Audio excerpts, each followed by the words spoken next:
It may not feel this way always, but there is still an election going on, and this year, American climate policy will be on the ballot. This is Trump on Earth. I'm Reed Frazier. Presumptive Democratic nominee Joe Biden ran considerably to the right of his top rivals in the Democratic primary on climate policy. But now that he's most likely the nominee, the Biden campaign is trying to convince climate activists that his campaign is taking the issue seriously. So how far is Joe Biden willing to go to convince climate voters that he is one of them? We don't have any time to waste. I'm proposing a climate plan that's as big as the challenge we face. Today, we'll talk with a reporter who's been covering Biden's climate policies to break down where the candidate has come down on the issue. Biden is all in on the goal of really getting to net zero carbon emissions by 2050. It's just the question of how you do it. We'll also talk with a young, and I do mean young, climate activist to see what she thinks of Joe Biden's plan. I am interested to see whether or not Biden is actually going to be a candidate that is able to prioritize the radical change that needs to happen over political establishment ideals. That's all coming up in a minute. Stay with us. Hi, podcast listeners. This is Andy Cubis, the producer of Trump on Earth. This is our 86th episode. 86th! When we began, we wondered how long we'd be able to keep it up, if we'd run out of ideas or money. Well, we definitely aren't running out of ideas, but we sure could use some more money. If you like this podcast and think the work we're doing is important, please consider supporting us. It can be as little as $1 a month or as much as $1 billion a month. Are you listening, Jeff Bezos? Please go to patreon.org/TrumpOnEarth to learn more. And thank you. Where is Joe Biden on climate change? During the Democratic primary, Biden ran to the right of rivals like Senators Bernie Sanders and Elizabeth Warren on the issue. After Sanders dropped out of the race, paving the path to a Biden nomination, Biden's been looking to pick up the votes from the Vermont senator's supporters.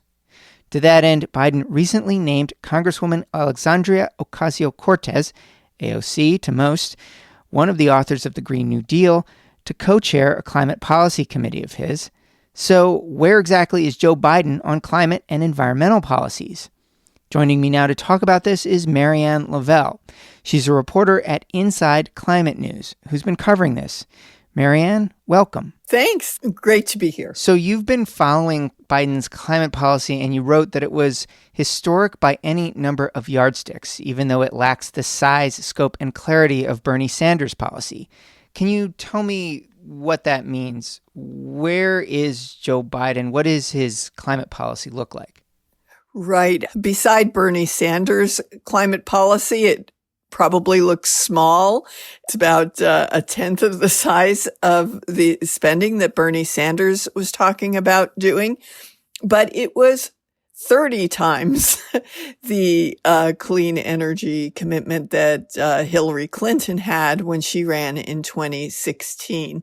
So it goes quite beyond Hillary Clinton, way beyond what Barack Obama's goals were. Biden is all in on the goal of really getting to net zero carbon emissions by 2050. It's just the question of how you do it. In the Democratic primary, he got a lot of criticism on that. A lot of the very progressive young activist groups kind of rated his plan as mediocre. But I think the important thing to remember is that you have to do more than have a plan. You have to get a plan through. And the plan that Biden has put together has more of a chance of pulling together enough support in Congress to really forge ahead on climate. And Joe Biden himself will be selling himself as somebody who can build bridges. No matter who wins, Congress is going to be very closely divided. There's going to be a real need for Biden to carve out a climate policy that can attract both the moderate Democrats like Joe Manchin of West Virginia, as well as the progressives like Bernie Sanders and Elizabeth Warren. This is the challenge he faces both in the election and in putting together a climate policy for the future. So let's go through a little bit about the plan that he has up on his website. The goal is net zero by 2050.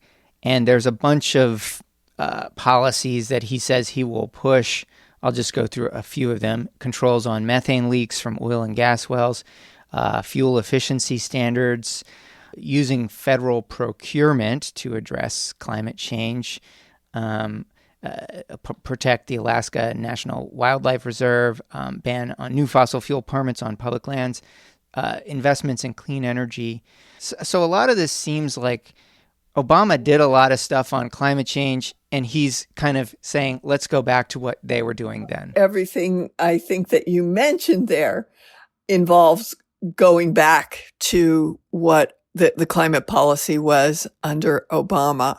So this is where Joe Biden faces a challenge, especially the more progressive parts of the Democratic Party just are not convinced that it's bold enough. They don't feel that Obama really left a climate legacy that was durable. What you see is last week, Biden named this new task force to advise him on climate. And he is co-chairing, this climate task force is co-chaired by John Kerry, who really kind of symbolizes the international policy under Obama, and Alexandria Ocasio-Cortez, who is really the avatar of the Green New Deal. He also has named one of the co-founders of the Sunrise Movement to this climate task force. By bringing people like AOC and Sunrise Movement to the table, what Joe Biden is saying is that I'm serious about coming up with a policy that will really embrace the bold measures that you're talking about. And I think what you're going to see is possibly more investment in green jobs, more integration of healthcare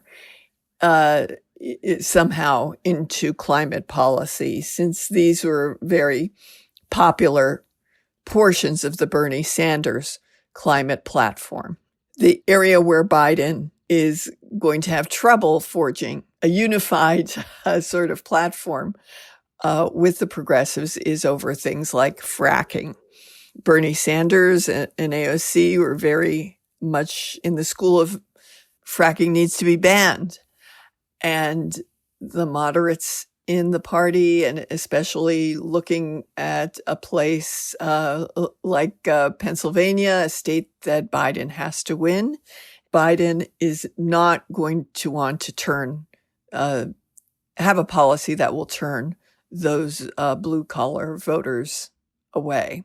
In a way, Biden has kind of a different landscape than any Democrat could have imagined in the middle of the primary battle, because the oil and natural gas industry is kind of on its knees along with the rest of the economy.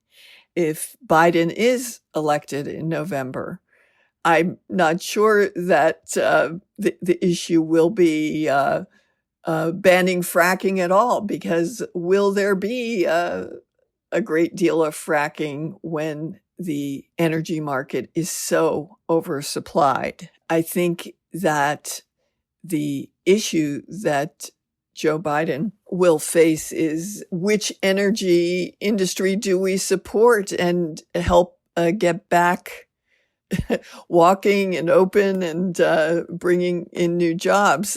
Do we support the fossil fuel industry, or do we support the clean energy industry? I think because of the state that the economy is in, especially the energy industry, it's a much different landscape than we saw when Joe Biden was faced off against Bernie Sanders.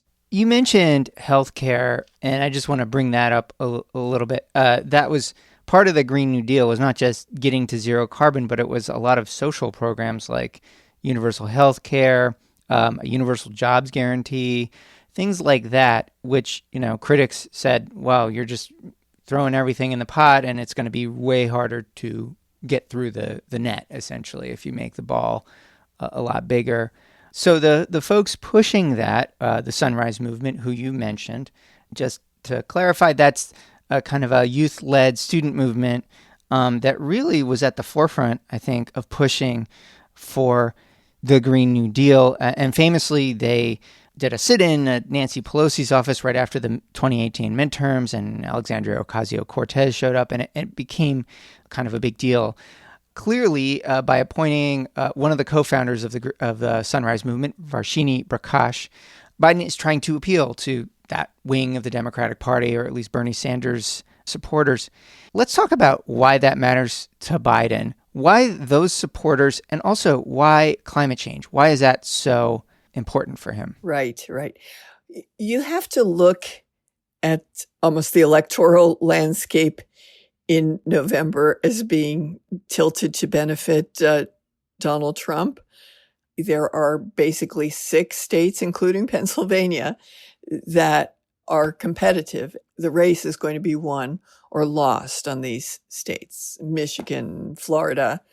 In order to win those states, Joe Biden is going to have to do well in places like State College, Pennsylvania, Ann Arbor, Michigan, places where there are young voters. And number one issue for a lot of the voters is climate change and a bold plan on climate change. Yeah, we wanted to come here today and have Biden look us in the eyes and tell us why we should trust him to take on the climate crisis.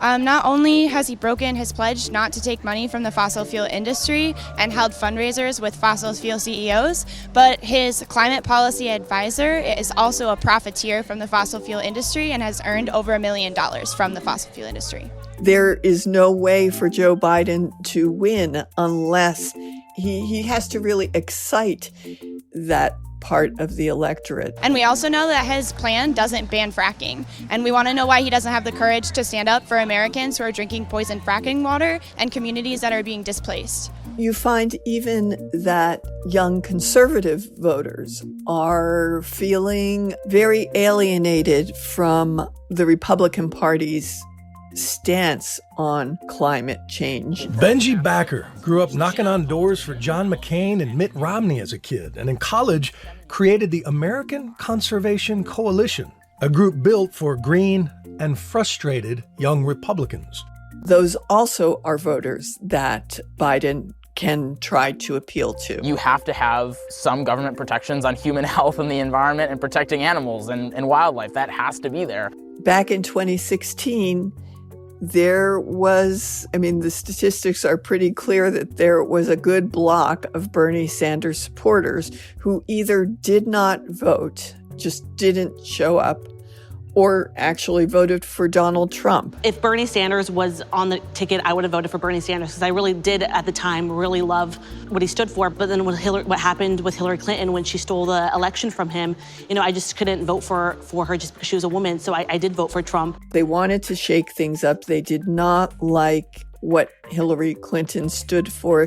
They were especially concerned about her stand on fracking and continued support of the fossil fuel industry. Biden can't perform the same way Hillary Clinton did with those voters and win in November.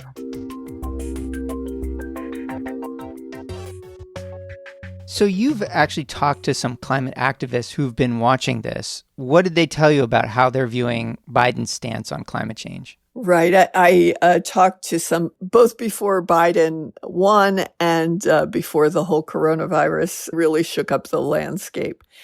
A lot of the Bernie Sanders supporters were very much in the show me camp on Biden. They really wanted to know what his plan is.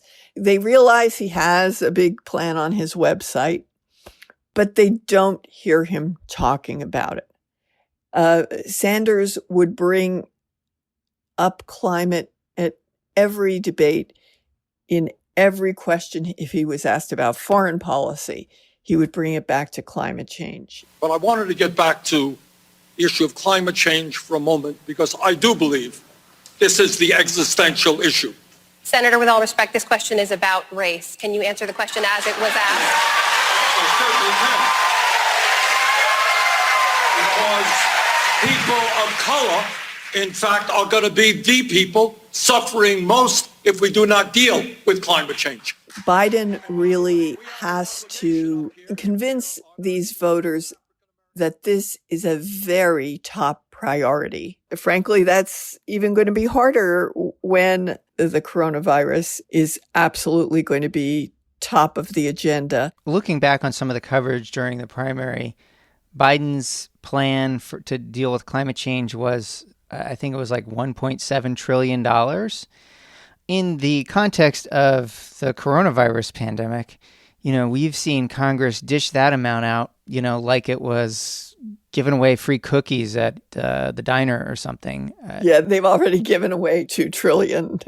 Yeah, so given that context, could Biden's policy going forward, could he be asking for more? If he's going to move forward on climate change, he's going to have to ask for more. And this is the question, is a Congress that already has taken just such a strong hand in the economy, is that Congress going to be more likely to move on a $1.7 trillion package? Possibly. This current Congress is very wary of spending more money on the economy at all and wants to see what happens first. It could go either way. And so it's going to take someone who really has a lot of leadership skill and consensus building skill.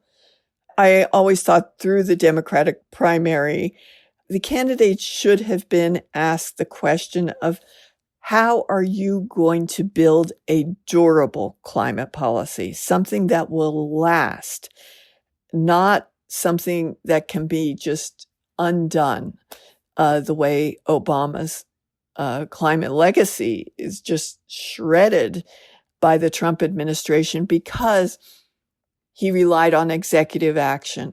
He relied on action without Congress. He felt he had to bypass an intransigent Congress. But if you bypass Congress, you're not going to have the bipartisan consensus that you need in a closely divided America. And the whole history of environmental policy until recently, until about 2010 or so, was bipartisan. There have been books written about this, how these forces on the right wing work to make it a partisan issue. Somehow, if we're going to have a durable climate policy, we need a leader who can bring together not only the Ocasio-Cortez wing of the party, the John Kerry wing of the Democratic Party, but some portion of the Republican Party and the independents. We can't just have 4 years, one policy, and then let's backpedal for the next 4 years. It has to be durable. It has to be long term. Yeah, so trying to get Republicans to go along with him, that's been one of his talking points during the primary. He's got a lot of criticism for that because all through the Obama administration, the Republicans were not interested in a lot of bipartisan efforts because Mitch McConnell said he wanted to make Barack Obama a one-term president. Along that lines, is there a danger for Biden in going too far on climate change? We know that there's a danger in not going far enough. You're going to lose some Sanders voters. We've already seen criticism from conservative groups attacking Biden for including AOC in his advisory panel on climate. What is the danger level for Biden in alienating potential voters or potential supporters who, may not love Donald Trump, but are also not dyed-in-the-wool liberals? Yeah. I mean, that's a real challenge that he faces. And I think you can see that Trump is going to try to use fracking as a wedge issue. I think that Biden is going to have to somehow find that realm of conservative voters who still have moderate views on climate. And whether that's suburban moms or young Republicans, look at the House Minority Leader, Kevin McCarthy. Mr. President, First Lady, Vice President, I want to thank you for your work. I want to thank you for your commitment for the health and safety of every human. What he cares about is his members who are in risky districts, those purple districts. And so he's pushing the Trillion Trees initiative. Trees are the lungs of the earth. They inhale carbon dioxide and they exhale oxygen. When 1 trillion trees are planted around this earth, that will remove the equivalent of 2/3 of all man-made carbon dioxide, or all carbon, since the Industrial Revolution until today. To allow them to show they care about cutting carbon emissions without doing anything that really will hurt their fossil fuel supporters. But I think there's a glimmer of hope in that for Biden, because those are exactly the districts and the voters where Biden can say, hey, I'm not going to have some crazy socialist policy, but I'm going to have a smart, jobs-focused climate policy that's good for the industrial Midwest as well as for the coast. I think the glimmer of hope for Biden is that Republicans are worried about this too. If they weren't, you wouldn't hear Donald Trump from time to time saying he cares about crystal clean water or crystal clean air or whatever label that he's using, even while he's rolling back water and air protections. He is trying to project himself as, I have doubts on climate, but I care about the environment. Biden is going to have to call that out and also show that he has a positive alternative. And look, I'm confident. Not only can we address the crisis, we can make most of the opportunity and create 10 million good jobs, make the U.S. the world's clean energy exporter, and more optimistic than I have been since I've been a 29-year-old kid about what we can do. Well, Marianne Lavelle, thank you so much for talking about this. We'll be watching your reporting at Inside Climate News. Thanks so much. Glad to be here. Marianne Lavelle is a reporter with Inside Climate News. In a minute, we'll talk with an activist with the Sunrise Movement to see what she thinks of Joe Biden's climate policies.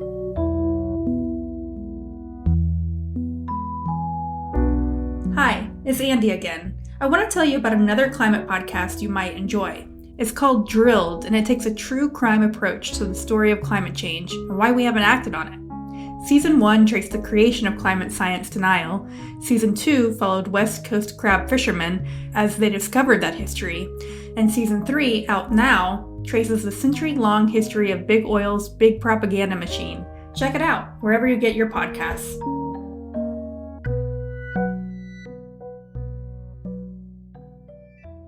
We just heard about Joe Biden's efforts to court the climate movement ahead of the 2020 election. So what do young activists think of all this?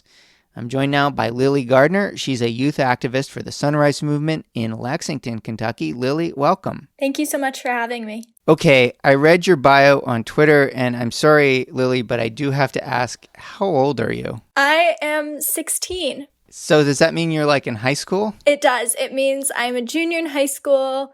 I cannot yet drive on my own. all the things that come with being 16. Okay, well, good luck with that. I'm teaching my own daughter how to drive. She's about to turn 16, so I know that can be a big thing. And let me just ask, how are you dealing as a young person, as a high school student? How are you dealing with the quarantine? I think it's a radical change from going into a school building. I think it's really tough.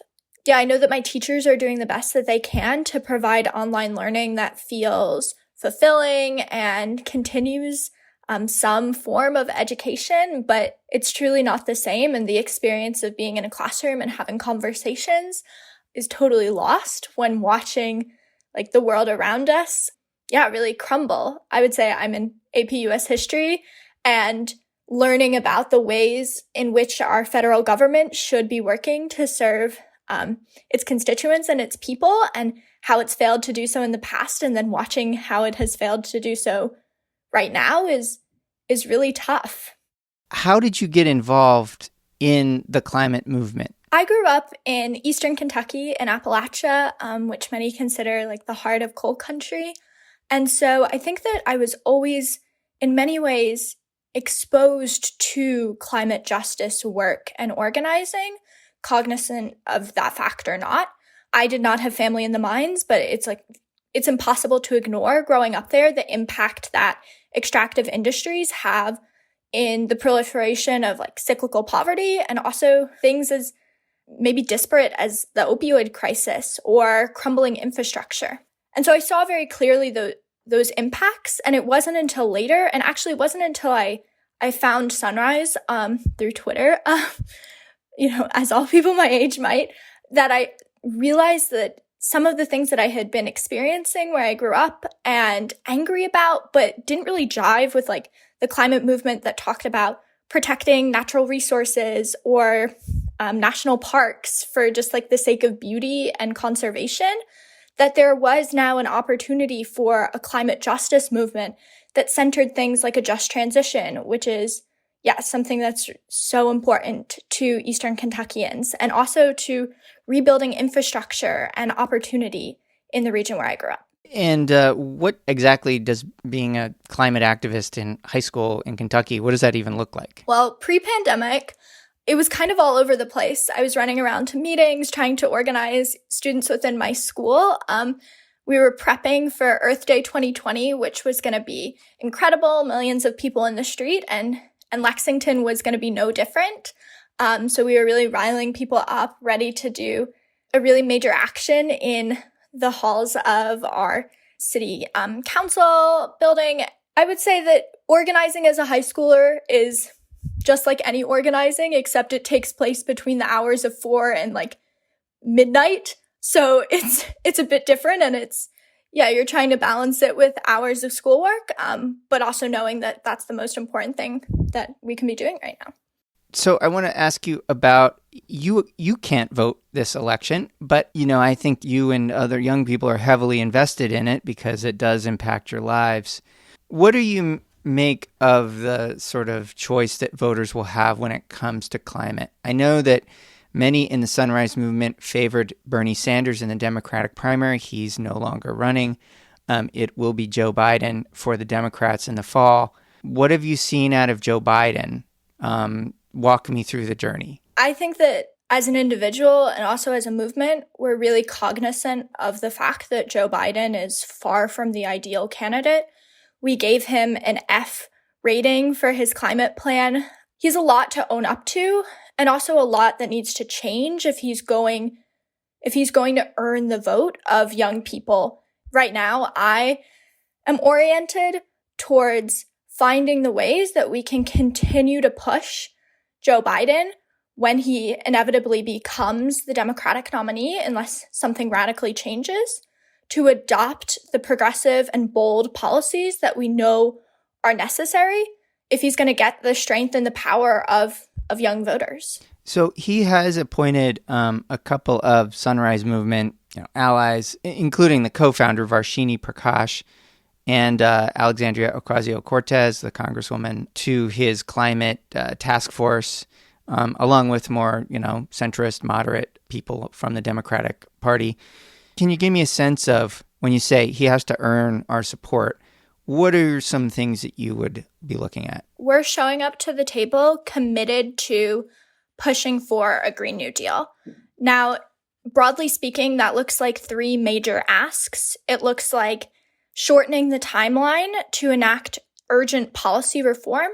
Right now, Joe Biden's climate plan reaches carbon neutral by 2050, and we know that that is not within the 10-year mobilization framework that is necessary. The second is prioritizing environmental justice. Right now, there are few provisions for Indigenous rights or reparations for marginalized communities who have been hit the hardest historically by climate change.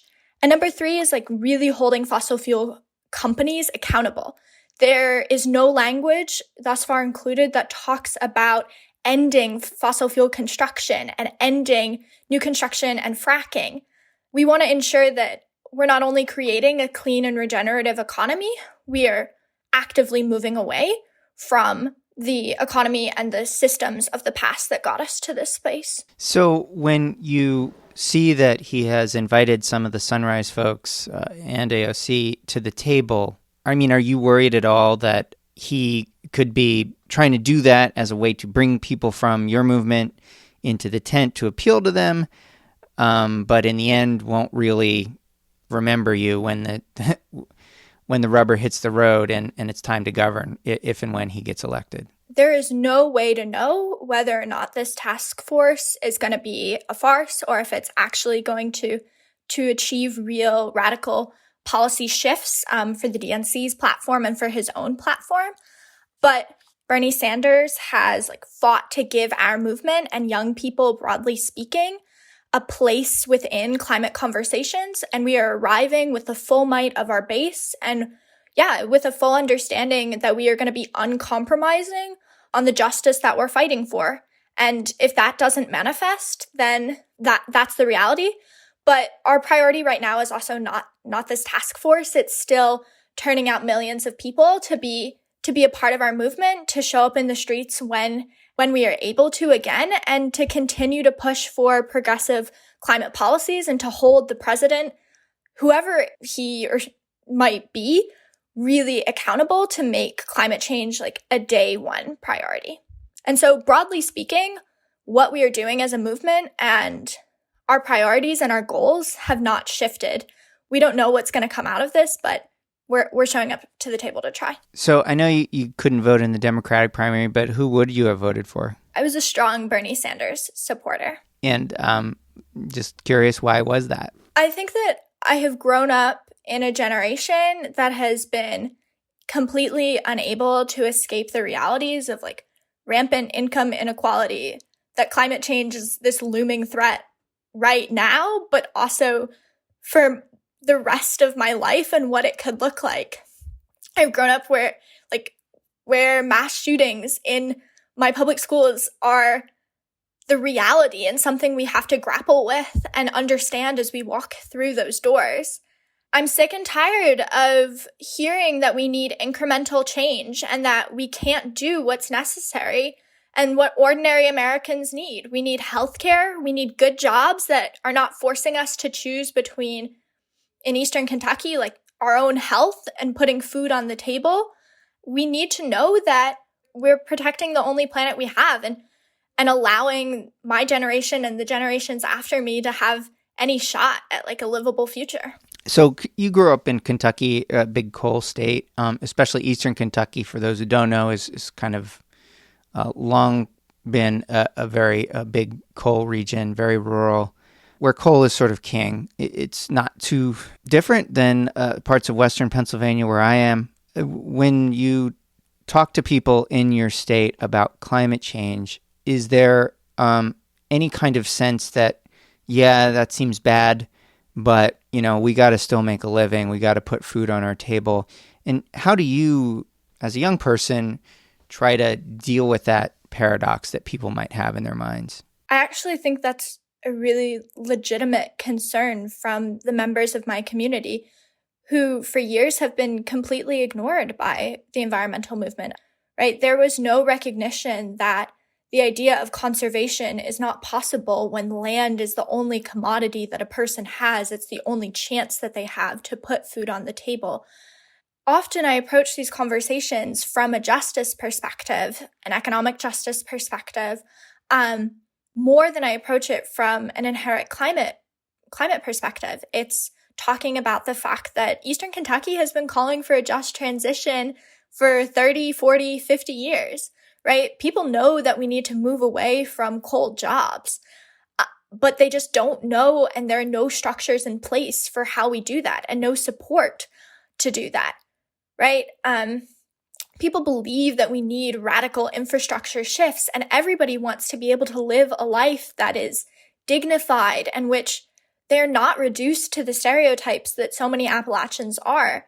And so I think coming at it from the shared reality and also the shared desire to create a better world, and one that is inclusive of people, who have often been forgotten, is something that everybody gets behind. And I've been really surprised and also so encouraged by the outpouring of support that I've received from members of my community in Eastern Kentucky, and even my own family members who are notably Trump supporters, friends of coal, things like that.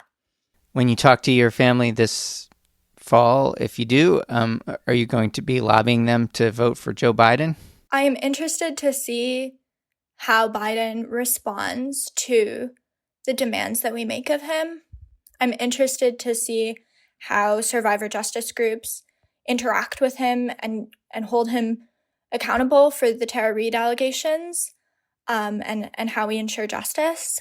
And I am interested to see whether or not Biden is actually going to be a candidate that is able to prioritize just the radical change that needs to happen over political establishment ideals. We know we can't have 4 more years of Trump pulling us backwards in terms of climate policy and in so many other policy areas. But I want to feel confident in the candidate that I'm asking my family to put their ideological beliefs aside to support. So we'll put you down as a maybe. Yes. Lily Gardner is a climate activist in Lexington, Kentucky. Lily, thank you so much for joining us. Thank you. Have a great day. Thanks for listening to Trump on Earth. If you like our show, please consider supporting us through Patreon. Just go to patreon.com/TrumpOnEarth. You can find us online at trumponearth.org and anywhere you get your podcasts. Write us a review and tell your friends. This podcast is supported by the Robert F. Schuman Foundation. Our producer and digital editor is Andy Cubis. Kathy Nauer is the executive producer. I'm Reed Frazier.